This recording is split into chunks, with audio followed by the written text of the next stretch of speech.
ఏ బాటైనా పర్వాలేదంట, సమయంతో సాగటమే మన సింపుల్ సిద్ధాంతం.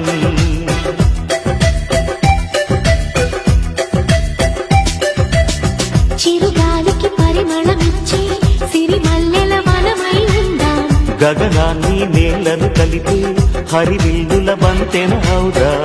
ఆనందం అంటే అర్థం మనమందా, ప్రతి పూట పాతై సాగే హుషారు సరిగమలం. ఎన్నో ఎన్నో రాగాలుండే సంగీతం కాదా, చల్లకి నవ్వులకేదింత.